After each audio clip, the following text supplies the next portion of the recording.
working on a new book on skill development, and I'm learning, which I learned in the last book, is that things I think I understand very well, when I actually try to write about them, they're fuzzier than I thought, and I have to go dig into the research and spend some time reading research articles and making sure that I understand the things well enough to write about them, because it's always a little bit of a surprise when you're like, oh, I didn't understand that as well as I thought.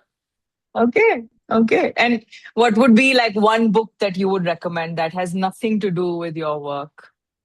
Well, I just saw the Project Hail Mary movie last night, so I'm going to go with that one because those books, that one and The Martian, are such delightful nerd fests with, sort of this deep technical knowledge and really digging into the details of how things work. And I think that's why I love being a learning designer, is I love digging to the details of how things work. So I find those books really entertaining. Okay. Okay. Nice. And we asked everybody what is one behavior that they're going to change, that they're looking at changing. What is one behavior that you've tried to change for yourself and have failed? Yeah, I usually live in Minnesota, but I'm in Florida right now, and my sunscreen use has been a bit mixed. So even though I know everything about why I should wear sunscreen and I understand all of the issues around behavior change, I'm still a little bit uneven in my sunscreen use. I'm not as good at it as I should be. Okay. Okay. And what's like one thing that organizations do in the name of learning that actually is like quite counterintuitive to like motivation? Yeah, one of the challenges that organizations will sometimes do is that they'll set up reward programs. So here, get a gift card, or here, get, a sticker or a magnet that you can put by your desk. And I think sometimes those are fine and they're implemented well, but other times um, they don't work as well as they're supposed to. There's one newspaper clipping that I have from it was a county government that was doing an incentive system to get people to exercise, and they would get gift cards. And so one woman got like $200,000 worth of gift cards by claiming that her like 3-year-old child was running marathons. So, like you can have good intentions with incentives, but still can kind of create problems with them sometimes. Okay, okay. And the last question that I have for you, which is what is the one uncomfortable truth about behavior change that nobody wants to hear? Probably that learning, that explaining people things to people carefully and learning does not change as much behavior as we would like it to. That's probably the big one. Okay, thank you. Thank you so much for, humoring us with this rapid fire. I think I'm going to hand it over to Shraddha, but before that, I think everybody here who joined knows Julie already. She's somebody that talks a lot about behavior science in the field of learning, and I'm excited to kind of dig into some of the questions that we have today and hear more your take. Over to you, Shraddha. Thanks, Shrishti. This was really fun, Julie. Loved your responses. Love your book as much, and excited about this chat. Just for those, I mean, I don't think Julie needs an introduction, but just for people who may not know much about her work, Julie, there are a lot of people from education and the development nonprofit sector who may not be familiar with your work. So for those, just wanted to share that Julie spent the better part of 2 decades asking a deceptively simple questions. Why doesn't learning change behavior? Painful question that we are here to figure out answers for. But her 2 books, Design for How People Learn and Talk to the Elephant, Design Learning for Behavior Change, have become the go-to references for learning designers who want their work to actually stick, right? Amazing books.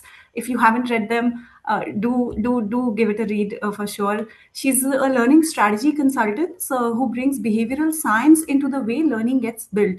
And she holds an MS in Instructional Systems Technology and has taught at Minneapolis College of Art and Design, and is also leading Learning Guild Master. She's one of those rare practitioners who can move between research and real world design without losing either. I think fully vouch for that based on the books that I've read. Thanks so much, Julie. And just before I begin our chat with Julie and delve into some of the themes that she's unpacked in her books and in her work, I also want to share very briefly for those who may be joining us for the first time and may be wondering who exactly are you, and what is this community that's hosting this space. We are part of the Learning Designers community. It's a volunteer-led global network of learning designers from different sectors, so development, education, corporate sectors, dedicated to advancing innovative and impactful learning experiences worldwide. You can join this community by access sessions like this that we do on a monthly basis, and also resources that we publish on our LinkedIn, Luma, or WhatsApp community. Parisha, my co-founder, is also here in the group. Parisha, if you could just paste the links on the chat. Julie, I'll just begin, with a question. And Sure. really, this is a line from your book, "Talk to the Elephant: Design Learning for Behavior Change." So I think this happens. This is from one of the first few pages. It says learning is crucial. Learning is a crucial tool for behavior change, but learning often isn't the only thing needed to help people with behavior change. It's in a way a very, an obvious, commonsensical line, but also very painful for learning designers to hear. So I think my first question to you is, what does behavioral science really tell us about what drives human behavior, and how did that whole lead you to the metaphor of the elephant and the rider? It'll be great to hear from you on this. Sure. Yeah. Well, the story that I opened the book with is a project that I was attached to. It's now like 20 years ago. But it was an AIDS and HIV prevention project in the mid 2000s. And so we had started to have some of the medication solutions for AIDS and HIV, but still the main thing that we were hoping people would do is, use protection, during sexual activity and things like that. And it was such an interesting issue for me as a learning designer because telling people louder and more emphatically something that they kind of already knew just didn't seem like a very effective strategy. You know, um, it's the same thing with something like smoking. Most people aren't still smokers because nobody has ever happened to mention to them that smoking is a bad idea. Like they know, they have the knowledge, and that's clearly not the thing that, it may help change the behavior, but that's clearly not, enough to change the behavior. I have lots of knowledge about sunscreen, and I still am like a little wobbly on my adherence with it. And so it was really clear to me that all of these wonderful learning methods that I had learned in graduate school and other places were all about helping people understand and helping people remember. But when we had an audience where they understood and they remembered, and we still weren't seeing the behavior, meant that there were other things that we needed to look at as strategies. And I really felt like I just didn't have enough tools in my toolbox. And so that kind of put me down this direction of really behavior change, and behavioral science was a very evolving discipline at that point because some of the big behavioral economic books had come out. In the late 2000s. So things like Nudge by Cass Sunstein and Richard Thaler, or Thinking Fast and Slow by Daniel Kahneman. And so that was kind of the dominant conversation for a few years was behavioral economics. And then we sort of recognized that while there were lots of useful things there, it wasn't the whole story. And we really saw this kind of evolution in behavioral science, which came out of things like psychology and public health and a lot of these other domains that were wrestling with some of the similar problems like safety or finance or healthcare or things like that, and really has sort of turned into behavioral science as its own discipline and its own field, which is different than things like behavioral interventions for mental health or something. I mean, this is behavioral science. The behavioral science I'm talking about is really like how do we, formulate good messages about getting vaccinated, or how do we help people with, saving for retirement, or any number of different behaviors. And the single common element I always see in these behavior challenges is delayed or absent feedback. Somewhere there, you're not getting feedback very quickly. Like I was just having a talk with my financial person about whether or not I was saving enough money for retirement. And the truth is, it's hard to tell. You don't know. You kind of hope you are. You hope it's working out.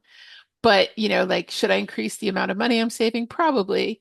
Am I going to? Maybe, you know. Um, but But there's whenever we have this gap between the behavior and the feedback that happens, either you don't get feedback or it's delayed some period of time, those tend to be the behaviors that we struggle with. And so there's a lot we can do to kind of help people with that. But we need to be thinking about it differently. We really need to be understanding like what's the real reason the behavior isn't happening. And sometimes our assumptions are wrong. I did a case study in the book. I didn't do it. It was a case study by Manya Dotson, who was at Topago at the time, and she was talking about um, a program they did in Nigeria to help to encourage men for AIDS and HIV, but to get HIV tested. And when they looked at the messaging, a lot of it was this sort of values-based messaging, like be a good, responsible partner, get tested, all of this kind of stuff. But when they really spent some real time with the audience talking to them about what the barriers were, it turned out that a much bigger issue that hadn't been addressed in any of their stuff was the fact that like it's a scary thing to do because your whole life is going to change potentially if you get a positive test result, and it's easier to kind of keep avoiding, and you feel like maybe nobody's ever going to love you again, or your life is you're never going to have any fun again, or you're never going to be able to like go out drinking with your buddies, you're never going to be able to like eat junk food, whatever it is. And they were so when they put out messaging that really sort of said, it's one pill a day. Your life doesn't have to change. You're still a lovable person. You're still a good person, even if, this turns out to be like they saw a huge uptake in people who are willing to kind of have the conversation about getting tested. And so our assumptions about what the issues were turned out, unless we really spent time with the audience understanding, we weren't going to give them the message that they really needed to hear that to help them with that particular behavior. So yeah, so it's a lot of those challenges, and training can be part of it. Absolutely. People need to learn and understand things for behavior change, but we also need to spend a lot more time kind of recognizing what are the real barriers to change, and where can we help, and where is it kind of not our job, where is it, somebody else in the system who also needs to help with something. Yeah, that makes a lot of sense, Julie. That one, you're talking about how relevant is giving out information for behavior change. How effective can that be? And sometimes it's just sheer disconnect between Hmm. the person who's designing that communication campaign versus really understanding who the audience is. What are the big barriers that are stopping them? I think you talk a lot about this in context of the elephant and the rider also in your Yeah, book. If you could just speak to that, I think that's a sure. metaphor that's just stuck. Like it's, I remind myself, am I speaking to the elephant or not? Like I think the Right. audience would like that too. Yeah. So if you think about kind of how our brains work, down by your spinal cord are a lot of like automatic or kind of, early evolutionary functions like breathing and heart rate and reflexes. And then we have things like the visual sensing and processing, auditory, language. We have fine motor control, we have gross motor control. So we have a lot of our brains that are really concerned with sensing and perceiving, like moving our bodies around in the physical world. Um, and then right in the middle of our brains, we have the limbic system, which is the amygdala and the hypothalamus, and which are really activate during emotional regulation. So a really large percentage of the brain is kind of engaged in what our physical reality is. It could be the data coming in and interpreting it. It could be us moving ourselves around the world, things like that. But a huge amount of what we understand about the world is this visceral, emotional feeling self, which is what the psychologist Jonathan Haidt referred to as the elephant. And then we also have, the part of our brain that does math and, executive function. And you have areas like the prefrontal cortex, which activate when we're, doing impulse control or, projecting out into the future and planning, planning for future consequences and, those kinds of things. And that's the logical, uh, you know, um, the logical quote unquote rational, um, you know, like brain that, like I said, does math, projects out of the future, all that kind of fun stuff. And what he does is he calls that the rider. So you've got these two entities that are participating in decision making, and these are all metaphors, obviously. Um, a metaphorical understanding because all brain function kind of winds up fairly dispersed across the whole brain in some ways. But anyway, you've got the elephant involved in decision making, but the elephant has a very big focus on what's happening right now and how does this feel and what are my senses telling me?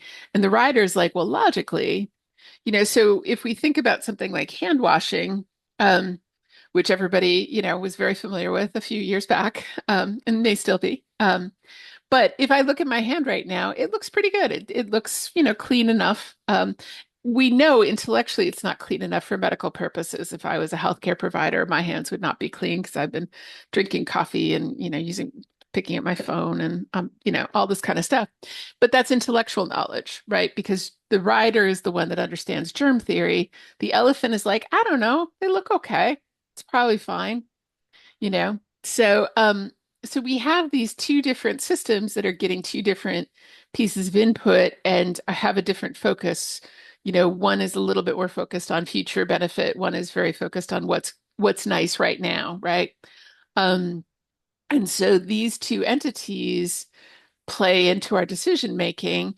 But when we create training materials, we have a tendency to lean hard into the logical, rational, sometimes the abstract argument, and not the physical, emotional, visceral argument or, reasons for something. So we talk mostly to the rider, and we really need to spend a little more time talking to the elephant if we're really trying to change behavior, because the elephant influences a lot. It has a lot to say about whether or not the behavior happens. So if we think about the behaviors that people are struggling with, my sunscreen thing is very much a future issue, right? Like I can go outside and take the dog for a walk and it's probably fine. I'm not going to get burned, but I will be getting, sun damage if I don't put on sunscreen. But it's my future self that has to worry about, things like skin cancer and stuff like that. So when we have these behaviors, one of the questions really is, are we talking to the elephant? Are we communicating in a way that the elephant is also going to go, oh, okay, yeah, I also care about this. This is so important, Julie, and that really changes the way we, communicate, but also design the experiences Mhm. that we do for behavior change and even for learning. But can we just understand this better, perhaps with an example? So we do talk about WIFM, right? What is in it for me?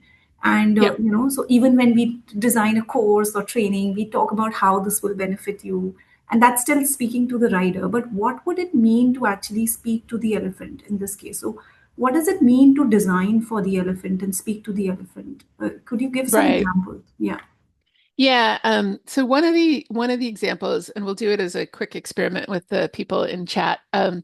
If I asked you on a scale of 0 to 10, how interested would you be right now in watching a 5-minute video on printer repair? If people have read the book, they know this example's in there, but if people can vote. Okay, I've got some zeros, I got some ones. All right, a three. Hey, look. All right. -55. I like that one. That's great. Okay. Hard pass. All right. So next question. If you have something very important you need to print, it's your child's form for school or something for your taxes or your boarding pass for your airplane because your phone battery keeps dying or whatever it is. You have to print something. It's very important and your printer's broken. Now, how interested are you in a 5-minute video on printer repair? Still got some threes and fives, which is fair, but we've got a good set of eight, nine, tens. Yep, 100. Okay. Zero, I go to the FedEx office. Fair, fair, total. Yeah, find another strategy. All right. So I have one more version of this question. Um, I have you're all here. I have somehow magically put you in groups and given you all a broken printer to fix. And I'm saying it's an activity. Please indulge me and do this activity. Now, how interested are you in a 5-minute video on printer repair?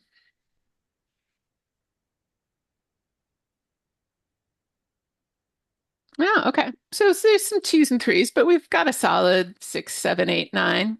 Yeah, we're at least in the mid-range. Not as much as if it's, not as much as if you actually had the thing you needed to do. And so the difference in these conditions, because it's the same video, right? We didn't add unicorns and dancing cats to the video to make it quote unquote more engaging. It's the same exact video, but how present my need for it was changed my level of engagement. So that's a big thing for the elephant because the 5 minute video on prue to repair was maybe a future benefit or maybe not, but it was clearly not compelling to anybody's rider or elephant. But as soon as it was a real problem, it was very compelling and people were engaged, their level of interest went way up. But if you even just gave them an interesting, mildly interesting problem to solve and kind of made it social, now we're doing it in a group and I asked you personally to indulge me and you're nice people and you're gonna help me out if I'm facilitating something. And if we made it immediate where I can do something immediately with this information, then all of a sudden people's engagement level was at least solidly mid-range on the video for printer repair. And so that's an example where one of the things we're trying to do when we're sort of saying talk to the elephant is how do I take something that's too abstract or too far in the future and figure out how do I make it relevant and meaningful to you right now.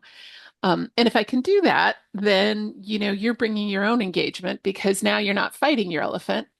Your elephant's actually coming along for the ride. Because one of the things, like I don't actually believe that what have people heard around the length of your attention span? What numbers have people heard around the length of attention spans? I'm curious what people I ask this one a lot, but I'm always curious what people say. 30 seconds, 7 seconds, 30 minutes, goldfish. Okay, I promise you the goldfish isn't a thing. I probably don't have time to get into it today, but I have a video. I'll find the video and send it out. Um, 20 minutes, 10 minutes. Yeah, and these are all numbers that come from reasonable research and things like that. Except the problem is that we also, I went to, I don't know, a 3 hour movie last night and it was fine. I was engaged the whole time. People watch 10 hours of, show on Netflix or my favorite example is there's a movie theater near my house that shows all of the Lord of the Rings movies back to back, which is I think like 12 hours or something. It's the extended editions. So people can pay attention for a really long time if they want to. But I do think that most of these notions of how short of these short attention spans comes when we have that disconnect. If the rider's trying to drag the elephant along and the elephant is like, this is not interesting to me, I want to go over there, then I think everybody gets tired after 5 or 10 minutes of that. Like you can wrestle it for a little while and then you need to go get a cookie or something. Um, but so that's the whole thing about people's shortening attention spans. Now, people have really divided attention spans. I absolutely don't. I absolutely acknowledge that. But I do think that when we can bring both the rider and the elephant along, we're not subject to the same limits in terms of how long people can stay engaged with things. Thanks, Julie. And this, I mean, I think a lot of you may be thinking about, the times when you're in a workshop, either facilitating, and everyone is so immersed that you lose sense of time, right? And then you're like, okay, Hmm. it's over, Yeah. and then people still want to be there. We've all Hmm. either experienced it or facilitated spaces like that. And it's so true that, in this whole trend of micro learning, and we think that shorter is better, but that's really not true. And how do we create those visceral experiences, immersive experiences? That's one of the challenges that I think we delve further into now, Julie. So when as learning professionals, L&D professionals, educators, teacher trainers, all of you here, we often begin learning experiences with what we call learning goals, right? Learning outcomes, learning goals, learning Yeah. objectives. In your book, you talk about if behavior change is the goal of learning, and it's not always the goal of learning. But if it Mhm. is, start with behavioral goals instead of learning Yeah. goals. Could you talk a little bit more about what's the difference between the two and how do we articulate good behavioral goals? Yeah. Right. Right. Yeah. So the a learning goal might be name the different types of money laundering or something, be able to, describe the three different types of money laundering or whatever the types are. I used to know, I don't remember right now. But really, what do we want people to do if they can name the three types of money laundering? Well, we want them to watch out for red flags in their work as, in financial institutions and flag things if there is potentially money laundering.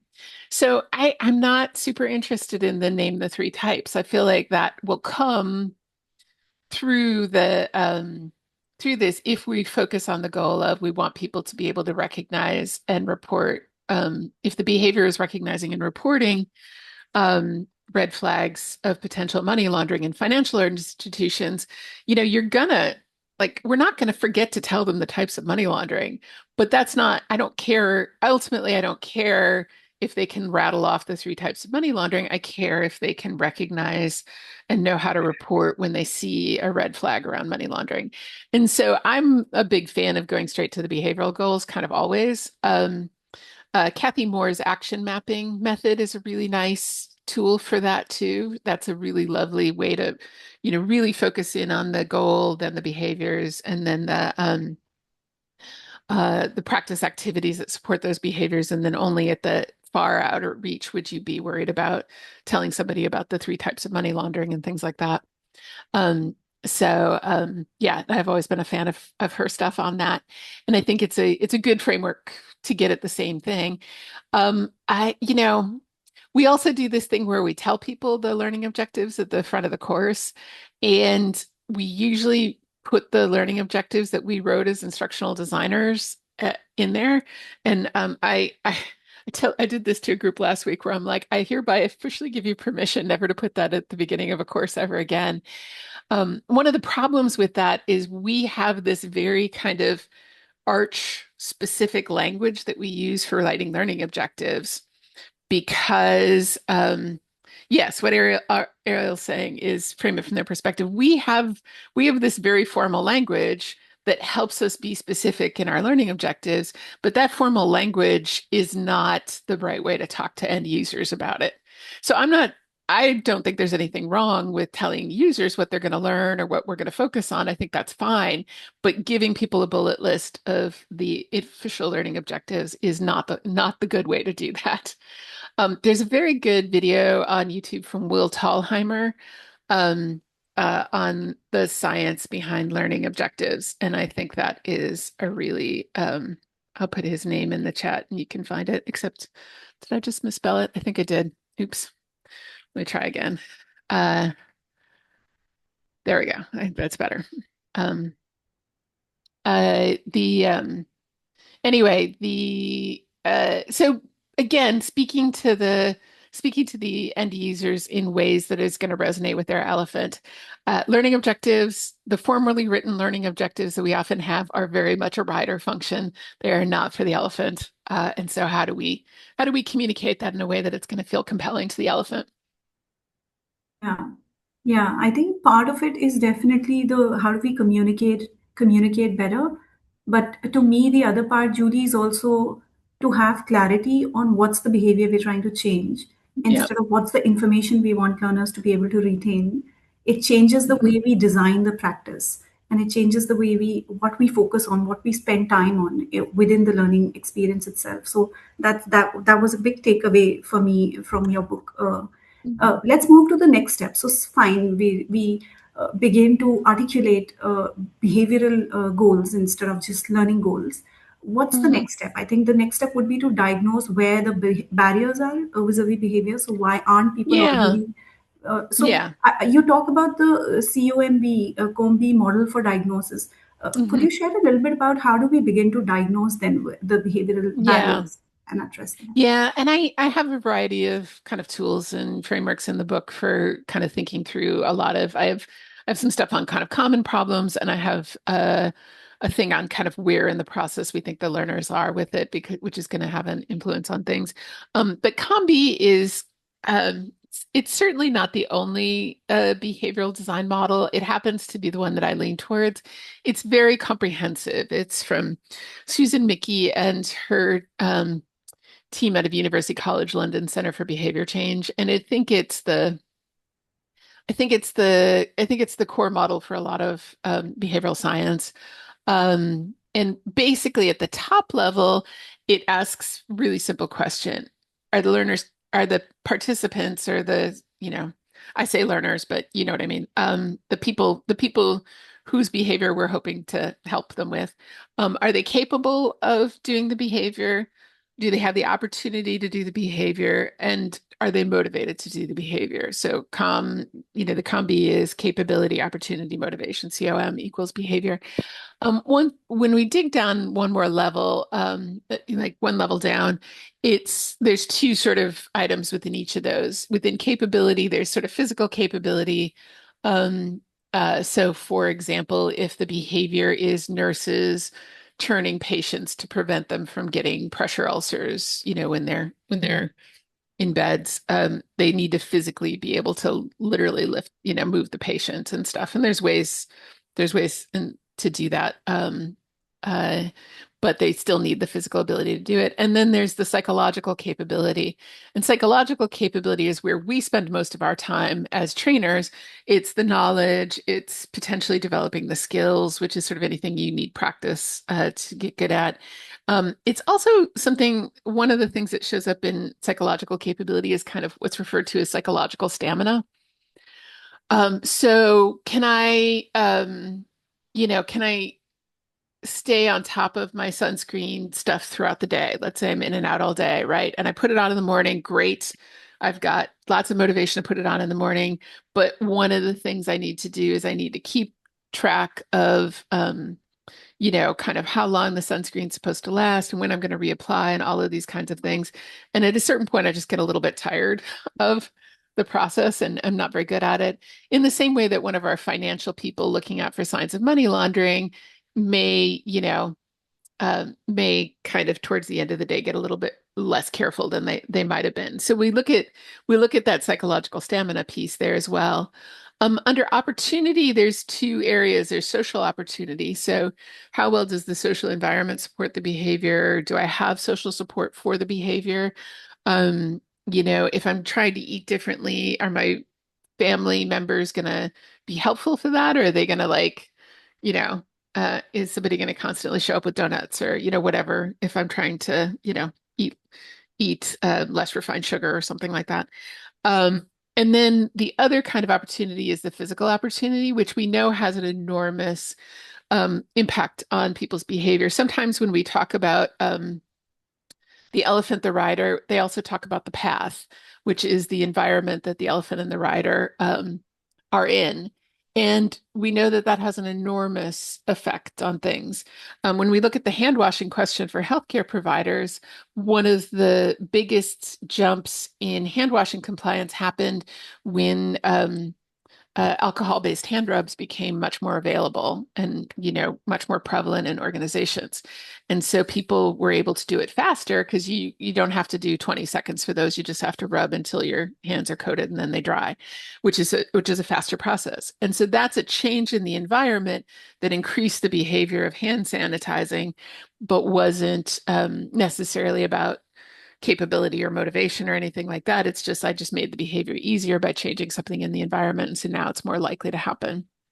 And then we look at motivation, and there's two kind of categories of motivation. There's reflective motivation and there's automatic motivation.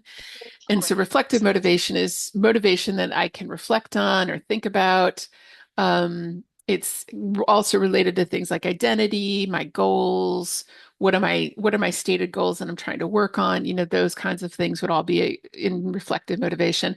And then automatic motivation are things like bias, habit, emotional reactions, anything that kind of sits a little bit below the conscious surface would sit into automatic motivation and things like that. And so that gives us these six categories that we can start to look at and go, is there something, are they physically capable? Great, they are, no problem. Are they psychologically capable? Okay, maybe they are first thing in the morning when they've had coffee, but we're seeing things kind of erode at the end of the day. So now we're looking at things like psychological stamina and what do we need to do to help that? And maybe it's not about getting people to try harder. Maybe it's about making sure that they get good breaks so that they're not as exhausted, with this particular topic. It might be, oh, this is a high cognitive load activity, so therefore, can I make this easier for people to understand by giving them a job aid in their environment? And that might increase the likelihood that the behavior is going to happen. Maybe the message that's going to be really compelling is knowing that everybody else has already adopted this behavior and you're kind of an odd person out, and you really should be doing it more. So, these are all some of the things that we can start to think about when we've got the COM-B model. Thanks, Julie. I think just listening to that, every one of us might be realizing already how limited our toolkit might be if we are only focusing on instructional design and learning design, and how much more there is to think about, right? In terms of environment, but also there's you talk about 16 behavior change techniques in your book, and some of them are really interesting. I think those are some really concrete strategies that one can add to their toolkit. At least I Mhm. felt like that when I was reading them. Could you talk about, I mean, in your work as a consultant, as learning strategy person, which of these seem like most underused but also most promising techniques that you would say learning designers should try to add to their toolkit? So would you just name a few techniques and Yeah. what these might be? Yeah. Part of Susan's work with the COM-B model is they initially created something called the behavior change technique taxonomy, the BCT taxonomy, which had 90, either 94 or 96. Now I should remember this, but I don't know.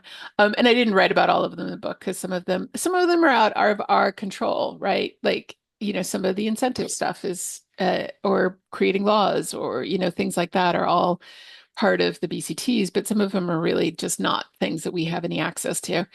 Um, but I think some of the really important ones are things like values, I think is really important. What are your values as somebody in your job? What do you think is really important? And how can I help you see how this behavior matches up with those values and identity? We were working on a project with construction workers and we were looking at the question of safety. And you can have really different views of safety. Safety can be just this set of rules that I have to follow because they say I have to. But it's an interesting question to ask, to kind of think about, who do you see as a construction worker? Who do you see as the main, person responsible for your safety? And if you see it as something outside of you, sort of an external locus of control, then you're not the active person there. And I think most would actually answer the question of like, okay, I'm responsible for my own safety, but they can say that. Do they really mean it? And also, one of the things we wanted to look at was a lot of these people had a lot of professional identity that was tied up in getting better at their jobs, right? So if you start out as an apprentice electrician, you move up and you can move up and you can move up and your skills as an electrician, and you take pride and ownership of your identity as somebody who's becoming an increasing expert in your field. Well, we wanted to look at, is safety something that you see yourself getting better at over time, or do you just see it as a set of rules to follow? And so that's a really big distinction, because one is a standard operating procedures and following the rules, and once I follow the rules, I'm done. Um, and another is, this is something I can always get better at, and this is something I can always improve, and this can be part of my professional identity. And so those are some of the kinds of questions that I think are really interesting. Social proof is a big one. I feel like we could use more. If I can see what other people are doing, that's going to have an influence on my behavior. Um, Otherwise, I think goal setting is another one where we don't necessarily use it all that much, and there can be some really useful ways to do that too. So there's a bunch, but those are some of the ones that jump out at me. Also, I really love salience of consequences, which is, how do you make it feel real to people's elephants? Thanks, Julie. Can see the passion to get people to try out other things apart from just telling them how. I remember this vision in in your book, the graphic that's sort of saying something and then they say it with a bigger loudspeaker. and that Yeah. just by repeating the same stuff that has been said, or saying it louder, or saying it in a different that's not going to do the job. There's something more that we need to.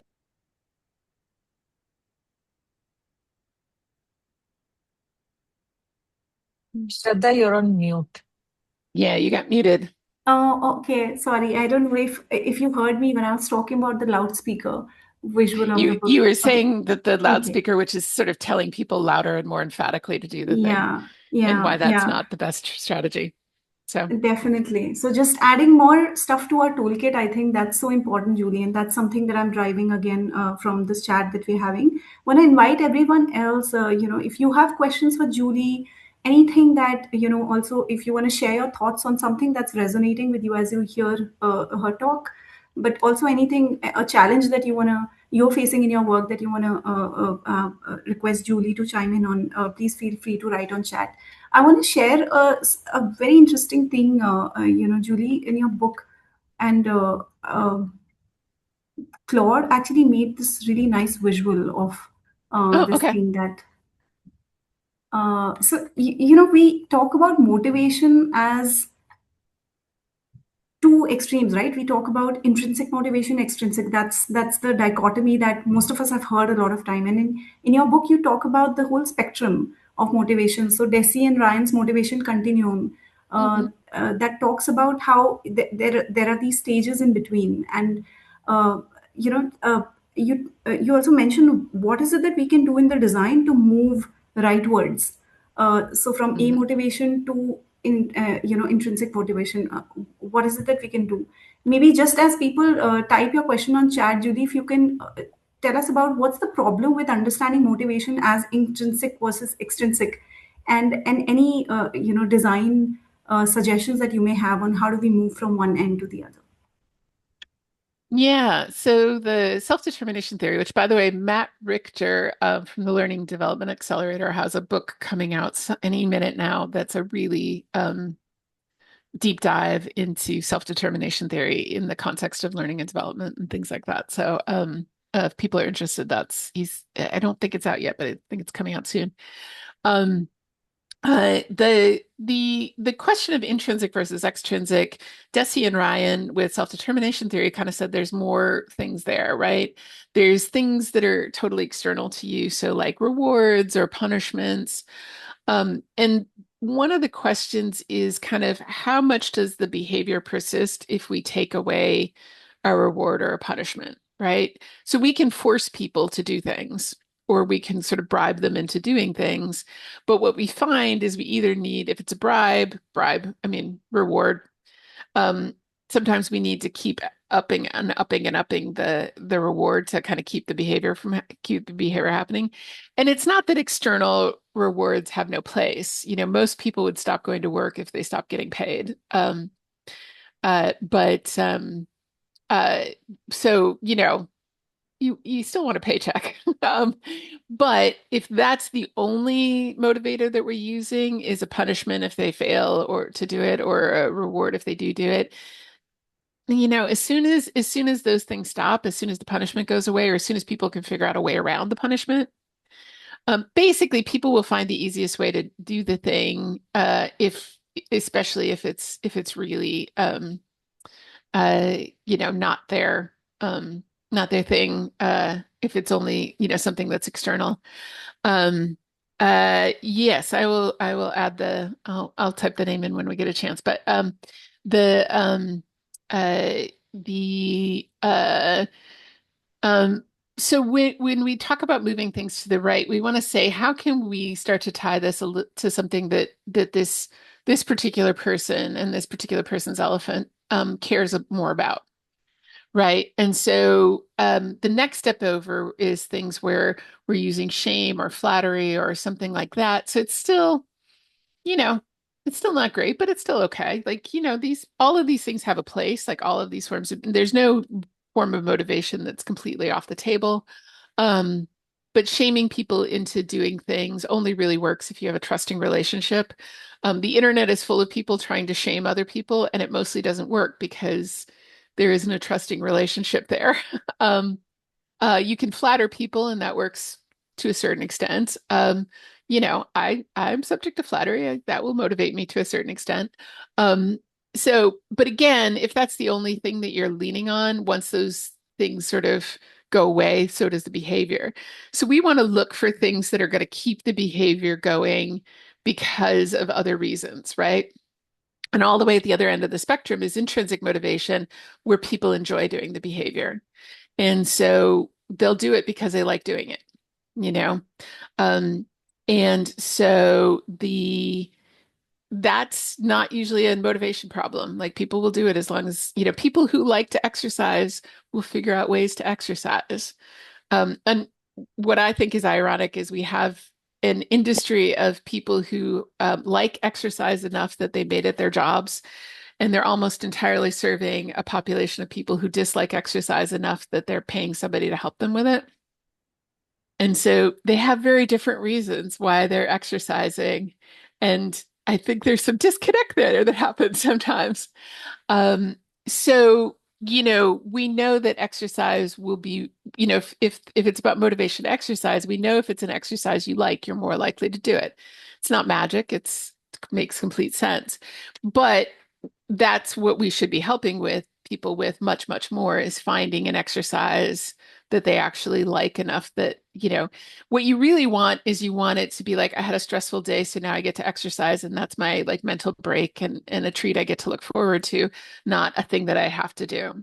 Because if it's a thing that I have to do, it's not gonna necessarily survive a bad or stressful day. And so when we're looking at that, it could be, and then there's sort of a middle ground, which is I'm doing this because I think it's important. So I I want to exercise because I want to, be able to see my grandkids, like still play with my grandchildren as I age and not be stuck in a wheelchair or stuck in, unable to like get up and play with them and do stuff with them. And so that's a case where I'm not necessarily loving the exercise, but I have a really compelling reason why I want to do it that's meaningful to me. And so whenever we're looking at this, we're trying to figure out how do I move this? And people like to feel good at things. So, supporting their mastery, helping them feel good at something can be a really powerful form of motivation. People have that relatedness piece where they care what other people, their connection about other people. So that's a really powerful form of motivation. And these are all part of self-determination theory. And people like to feel a sense of agency, a sense of control. One of the big themes in the book that I'm writing right now on skills development is how do you help not people just develop skills, but take charge of their own skill development? Because I can get novices going as a learning designer, but unless the novices turn into people who are invested in building this skill, they're going to plateau and stop developing as soon as they kind of hit a minimum standard. And so unless I'm really paying attention to how do I build your skills as somebody who can get better at skills, sort of the meta piece there, I'm not really going to help you um, kind of continue on a skill development journey. Wow, that sounds really exciting, Julie. We'll definitely invite you for another chat on this book once it's there. Yeah. A lot of scaling professionals in our community. I'm going to hand over to Shrishti. There's lots of questions for you on the chat. Shrishti, please take it over. Okay, let's see how many we can actually get done. So I think there was one interesting And question which just was more. we started 5 minutes late, so let's take some extra time. Yeah, let's address Yep. these, I'm Shrishti. happy to stick around. So, yeah. Okay, great, great. So I think there was one question which was more around like in an organization, you almost have two stakeholders when you're trying to deal with training, right? So you have the organization or the team or the manager that's maybe requested the training, and you have the people themselves. Whose elephant do you speak to? Because they're almost like, how do you tackle both of them? Because in some sense, both are stakeholders. Yeah. So Mhm. yeah, that was one question that was more specific around internal auditors, but I think there's merit in just kind of zooming out on that. Yeah. Yeah, there's definitely like treating different people as audiences for what you're doing. Like one of the things we know about behavior change, that's I think absolutely true in most, if not all, organizations, is that if they go back to the workplace and their manager or whoever their supervisor is continues to support the behavior change, then it's more likely that that behavior change will stick and transfer and, happen over time. And so one of the things that I always encourage when I'm doing consulting work or things like that is treat those managers as your secondary audience because you've got behaviors you've identified that you want them to do. You want them to maybe provide feedback or provide guidance or provide stretch assignments or, check in with people about how it's going with the new behavior that they're supposed to do. So I've got easily 4 or 5 behaviors I also want these managers to do. And they may know how to do those things, but they're also busy people and they've also got a lot of things on their plate. And so, how do I help support them? And is it about creating some structure for them to, provide the feedback to the employees? Is it about checklists or something? Is it about creating a little mini version of the training so they understand what training their staff just had and, know what things they're going to be working on? I mean, it could be a lot of different solutions, but treating them as an audience as well. I also just did a talk last week in a workshop on one called Cut Through the Noise, where I was doing it on how do you communicate value. And in that one, we looked at the question of, our stakeholders or our sponsors, our, the people or the managers, the supporters, and then the end users. And so we were looking at like 3 different audiences and going, how am I communicating the value of, here's a learning project that I want to disseminate. How am I communicating the value to my stakeholders? Am I communicating the value to, the managers or the people who are going to have to reinforce it, and how am I communicating it to the end users? Because I think largely we're not great at that. I mean, this is the kind of stuff that marketers know how to do. Like marketers, a good marketer knows how to do this stuff. But we haven't leveraged some of the strategies that they use a lot in learning design. Um, Mike Taylor and Bianca Bauman have a book on, applying marketing to learning and development. And, they have a lot of good stuff in that one too. Okay. Thank you. Thank you so much for that. There was one more question, which was more around like handling clients who are convinced that, we need a training video and it's almost like a decision that they've made and requires like execution. How do you handle like stakeholders like that? Yeah, I mean, it's always about questions you ask those stakeholders, and hopefully you have, and if sometimes you have to build the relationship so that they'll listen to your questions and take them seriously. You sometimes, if you can do something, if you can have a good initial project and then you've got subsequent projects with them, sometimes you make a little bit of progress with everyone or something. But if you can get them to tell you all of the reasons why the behavior is not happening, then you can say, all right, here's the ones you've identified for me that are related to training and I think I can help with. Here's the ones that aren't. What are we going to do with those? And you can have that conversation. But it works much better if they're the ones telling you the reasons. One of the tools I have in the Elephant book, it's chapter 7, and it's a list of kind of all of the common reasons, like the most common reasons. It's not everything, but it's a bunch of the most common reasons why people maybe aren't doing a behavior. And I find that if I go through that list with a stakeholder, they'll say, "Oh yeah, that's a thing. Yeah, that one probably too. Nah, that one not so much. But yeah, the next one definitely." And if they're telling me rather than me trying to convince them, it just works much better because then you can say things like, "Well, based on what you've told me, we have some things we'll address with training, but oh, look at these others. Let's talk about those." So, Okay. There's one more question around this idea of like mandatory training. So, if say you're having a university class, which is something that everybody has to take, how do you motivate teenagers that need to take that mandatory class, for example? yeah, I mean, this is a huge issue that we're dealing with right now with the AI, in that we have made the goal for education the extrinsic motivator for such a long time. It's about getting the grade. Um, and that means that they're going to look for the most efficient way to get the grade that they possibly can. And guess what? Getting that grade, efficiently for writing an essay suddenly got way easier than it used to be. And now we're sort of relying on them to be honest and upfront about it, which mixed results. And so it has to do, I think, with there's people who know way more about this in like, school age children than I do. But it's a lot about how do you um, again kind of transfer the responsibility to them for their own learning in a way that they can see the value and like people will do hard things if it feels valuable to them and if it feels, tied to intrinsic goals for them.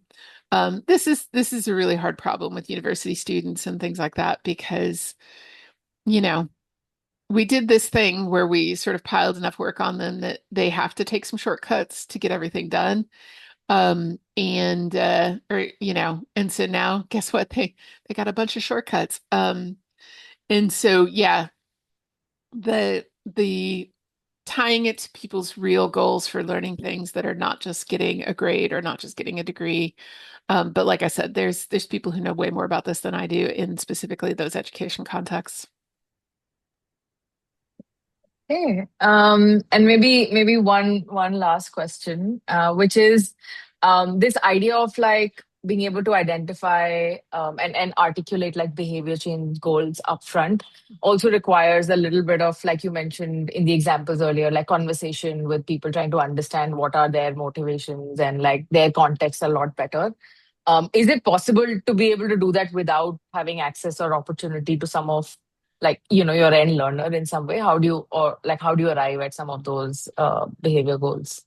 Yeah, I mean, there's a couple things there. One is try, to really try to get access to an end learner, some end learners somehow, and talk to them about it because what we think the answer is and what they think the answer is not always the same thing. And there are ways to do it, right? There's, you can look online where they're discussing things. There could be a Reddit thread that's applicable to stuff, or it really depends on what the thing is. But trying to figure out how to do that. When I'm trying to get a subject matter expert or a stakeholder to focus, the question I always ask is, they're like, we want them to be customer focused. Well, if I took a picture or a video of somebody being customer focused, what would I see? And that can help get them to wrap their heads around the behavior. Because sometimes they know, but they're having a hard time explaining it to you. And so that's a framing that I found to be helpful. Um, when trying to like go, I've had this conversation a lot with Ingeborg Krause, who writes about, who does a lot of work on DEI kinds of things. That one of the challenges we had with a lot of the DEI training is it was difficult to translate that into specific behaviors. And so trying to figure out how do we help people with that? Because we were training a lot of attitudes, but not necessarily then, okay, if you're in and you're motivated and you want to do this, what does this actually look like when you start to act in the world? And when it's hard to pin down the specific behaviors, it's hard for people to take action. Okay, thank you so much, Julie. This almost seemed like a rapid fire in itself. Yeah. uh, I'm gonna hand the floor back to Shraddha to kind of wrap up the session. Nothing more to add, Judy. This was fantastic. I think you opened up this whole, sphere and talked about so many different dimensions that would make our toolkit so much more enriching and make our practice so much more impactful. So I think thank you so much for giving this time and sharing your, observations, your opinions, but also bringing in so much research from behavior science into this space. I just want to close with a couple of announcements of what's going to happen next in LDC. One, just want to share two things before I ask Julie if you have any end remarks. One, these kind of sessions bring together a lot of like-minded people interested in similar topics or having similar challenges. So if you want to stay back and just meet other people who are attending the session, feel free to stay back. We'll have an informal, space for networking, come reflections shortly in about 2 minutes. So you can feel free to stay back for that. But also, this conversation doesn't stop here. Typically, we process these insights, so pick out like perhaps 3, 4 more, key insights that emerged in this conversation, and have a practitioners meetup next week. So on Wednesday next week, we'll have a couple of us, talking about what this means for our practice. Have we tried something that was discussed today? What happened? What have we learned? What's working for us? What's not working? So do join us for that practitioners meetup on the same theme. So behavior, designing learning for behavior change. Julie, anything you want to say before we close the session officially? Well, I'm going to shamelessly ask for behavior. If people have read the Elephant Book and liked it, it would be super helpful if people went and did reviews for it. The reviews on Amazon and places like that have been a little bit slow, so I will shamelessly ask for that particular behavior. If anybody has read and then gotten use from the Elephant Book, that would be great. So. Definitely doing that before sleeping. And yes, please, guys, if you've read the book, let's post for Julie. It's one book that I think can really transform our practice, and would love for more people to read it. Just want to share what's happening next after this event. So I just spoke about the practitioners meetup that will happen on 8th. So we'll process some of the insights that emerged today, and what does it mean for our practice, talk about our experiences, our challenges in implementing behavior oriented strategies in our programs. This theme is actually running across multiple programs at LDC. So we have a Global South Learning Voices, a blog where we publish stories from Global South on innovations in learning design. And this month, we are publishing stories of designing learning for behavior change. So there are, practitioners have written stories on how they've applied behavior science principles in their programs and what are the outcomes that they have been able to achieve. So do read this blog, Parisha, if you could just paste the link on chat for those interested. And next, we would be having another expert talk with Nidhi Sachdeva, who is also one of LDC advisors, on a book that they're writing in partnership with Paul A. Krishner on becoming an expert teacher. So lots of insights from cognitive science on what makes good teaching, and also challenging some of the very popular but ineffective techniques of teaching. So that's the book for those in the education space, higher ed, K-12, edtech. Do join this chat to learn about some of the insights from cognitive science that hopefully we should be integrating in our practice. All right, I'll just pause here and thank everyone officially. Thank you so much for joining us today.